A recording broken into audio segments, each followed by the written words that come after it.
Olá, meu nome é Cláudia Daê, eu sou publicitária e curadora do programa Joia Brasileira aqui no Unibis Cultural.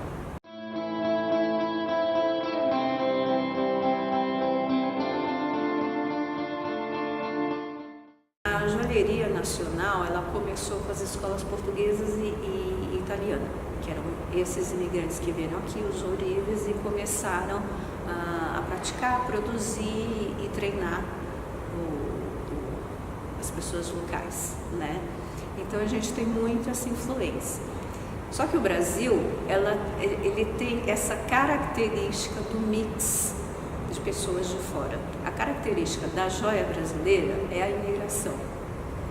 Então, na parte dessa influência portuguesa e italiana, então Portugal continua com a escola portuguesa, a Itália continua com a escola italiana, mas no desenvolvimento do Brasil, você tem um período longo de migração com focos importantes nas duas guerras, no começo do século XX e depois na Segunda Guerra. Então começam a vir pessoas que não são só de Portugal e da Itália. Então vem gente do Japão, vem gente da Síria, vem árabes, vem a Europa inteira, vem alemães.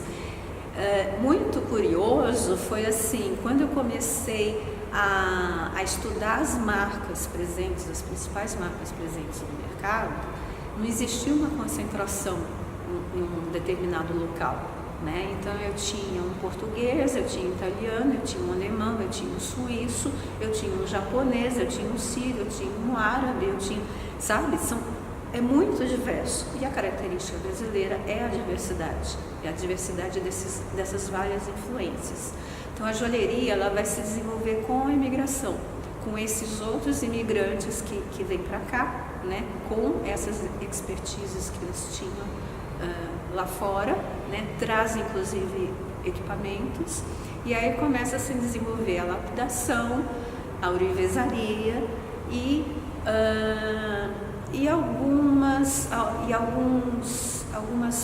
alguns joalheiros especiais que formam marcas, e aí vão passando isso de pai para filho, e essas marcas vão crescendo e vão se formando indústrias, enfim, aí a joalheria se propaga.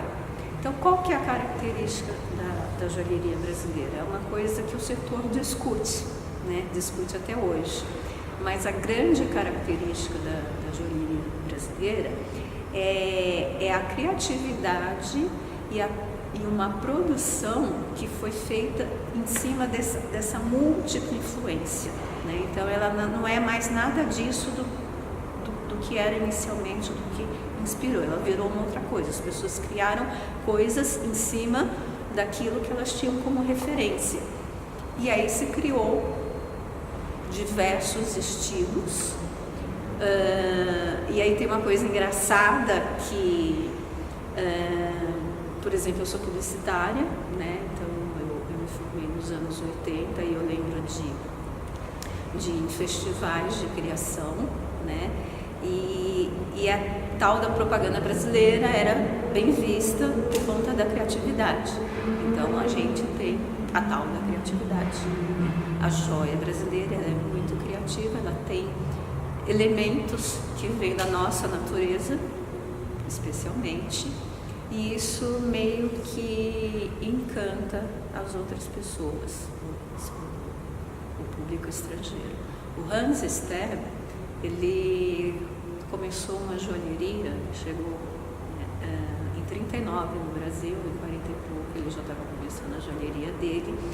Nos anos 60, ele já estava expondo no Museu Victoria Albert em Londres, né? Ele era o único brasileiro a expor joia fora do Brasil, e as pessoas se encantavam com a joia dele porque ele utilizava a gema brasileira. O que é a gema brasileira? A gema de cor, a gema colorida, que são as pedras que tem especialmente no Brasil, né? Água marinha, topázio, que na época era desconsiderada pelo próprio brasileiro, né? Todo mundo queria saber de rubi, diamante, esmeralda, safira, que eram as pedras mais caras.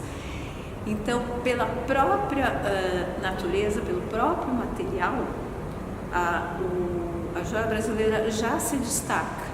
E aí você tem toda essa criatividade que foi sendo desenvolvida ao longo do tempo, e hoje você tem novos artistas, pessoas entrando no mercado, criando outras coisas também. Então a joia brasileira, com certeza, ela tem uma característica que difere das outras, né? Só que a gente não sabe definir muito bem o que é. A gente coloca alguns exemplos, né? Algumas características, essa coisa da natureza em tudo. Mas é algo que está sendo transformado todo dia. A série de encontros Joia Brasileira surgiu do projeto Joalheria no Brasil.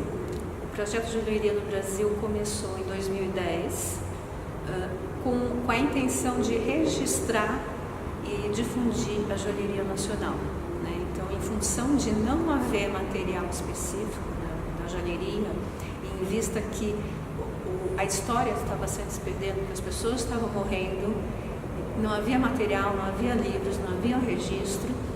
Então deu-se início um projeto cultural, né, com a chancela da Secretaria de Cultura, para registrar e difundir essa informação para o público brasileiro.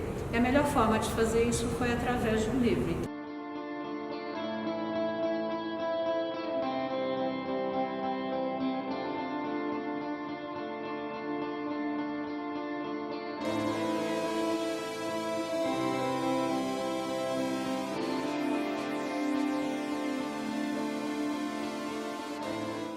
Então, houve uma captação de informação por entrevistas, por material, por jornais, por uma pesquisa bastante longa e atrevida, né?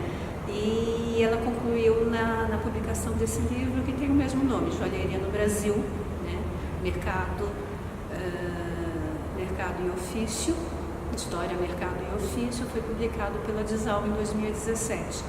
Dando continuidade ao projeto, teve esse interesse de continuar difundindo, porque é um segmento da arte que não tem a propagação que merece, e também um segmento setorial, né? um setor econômico que não é visto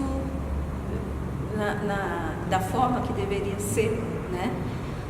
E aí a gente teve essa disponibilidade aqui na Unidos Cultural, houve um consenso, um interesse de propagar essa informação, e criamos a série de encontros Joia Brasileira, porque na parte que eu fiz particularmente, pessoalmente, de entrevistas, né, para pegar as informações, as entrevistas eram mais ricas, porque você conversa diretamente com os artistas, você conversa diretamente com as pessoas que estão fazendo a joia, e você ouve delas quais são os estímulos, como é que elas chegaram nisso, né, com toda a naturalidade, com toda a emoção, com toda a veracidade do que foi feito, né? Então, poder compartilhar